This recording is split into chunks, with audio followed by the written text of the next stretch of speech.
नमस्कार दोस्तों, आप सभी का मेरे चैनल द 12th स्टूडेंट में स्वागत है। अगर आपने अभी तक चैनल को सब्सक्राइब नहीं किया है तो प्लीज सब्सक्राइब करें और जुड़ जाए हमारे सफर के साथ। आज हम बातें करेंगे एटम बॉम्ब और उसके नुकसान के बारे में, तो बिना वक्त गवाए चलिए वीडियो शुरू करते हैं।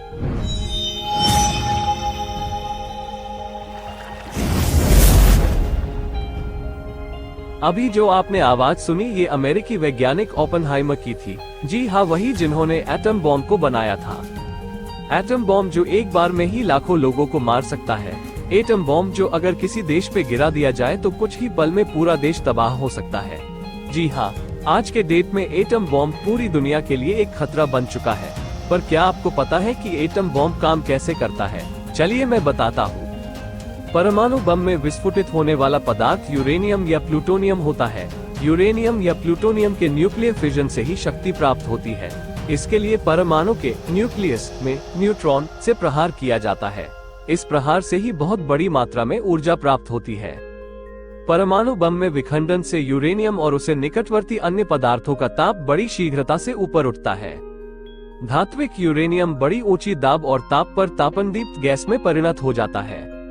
विस्फोटक पिंड का ताप 10 करोड़ डिग्री सेल्सियस तक उठ जाता है। इतने ऊंचे ताप पर यूरेनियम की थापी टेम्पर हट जाती है। तब सारा पिंड बड़ी प्रचंडता से विस्फोटित होता है। परमाणु बम के विस्फोटित होने पर आघात तरंगे शॉक वेव्स उत्पन्न होती है, जो ध्वनि की गति से भी अधिक गति से चारों ओर फैलती है। अब आप सोच रहे होंगे कि मैंने परमाणु बम के बारे में इतना सब कुछ क्यों दिखाया? तो इसका जवाब है दोस्तों कि यही से शुरुआत होती है परमाणु बम और दूसरे विश्व युद्ध की कहानी की। ये बात है उस समय की दोस्तों। 7 दिसंबर 1941 को जापान ने अमेरिका के हवाई के ओहु द्वीप पर स्थित पर्ल हार्बर पर अचानक हमला किया था।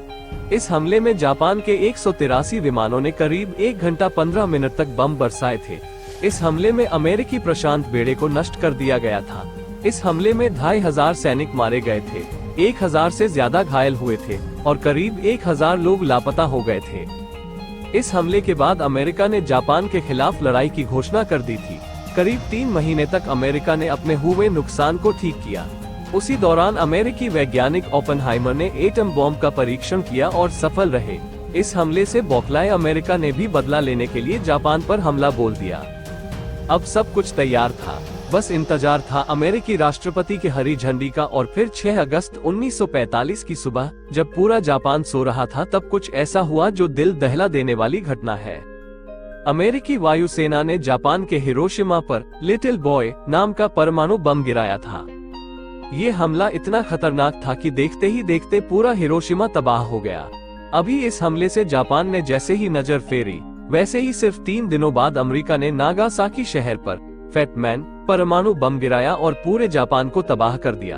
अनगिनत लोग इन दोनों हमलों में मारे गए। हिरोशिमा पर गिराए गए परमाणु बम को अमेरिका पूर्व राष्ट्रपति फ्रैंकलिन डेलानो रूजवेल्ट के संदर्भ में लिटिल बॉय और नागासाकी के बम को विंस्टन चर्चिल के संदर्भ में फैट मैन कहा गया। इन दोनों हमलों में करीब 2,46,000 लोग मारे गए। पूरे दुनिया में खलबली मच गई। जापान ने इसके बाद अमेरिका के सामने घुटने टेक दिए और अपनी हार स्वीकार कर ली। इस घटने को हुए 75 साल से भी ज्यादा हो गए और जापान आज एक बहुत ही विकसित देश है। पर परमाणु बम आज के समय में एक बहुत ही खतरनाक हथियार बन चुका है। आज के समय में हर देश के पास परमाणु हथियारों का ढेर मौजूद है। क्या आपने कभी सोचा है कि अगर वर्ल्ड वॉर 3 होगा तो इस धरती का विनाश निश्चित है और धीरे धीरे ये विश्व वर्ल्ड वॉर 3 की तरफ बढ़ता ही जा रहा है। उदाहरण के तौर पे चाहे रूस और यूक्रेन का युद्ध हो या इसराइल या पैलेस्टाइन का युद्ध हो, कभी भी ये देश एक दूसरे पे परमाणु बम से हमला करने में सक्षम भी है और लैश भी है। इस दुनिया को इंसानों से ही खतरा है। अगर ऐसा ही चलता रहा तो कुछ ही सालों में इस धरती का अंत होना तय है। आपकी क्या राय है इस बारे में? कमेंट सेक्शन में जरूर बताइएगा।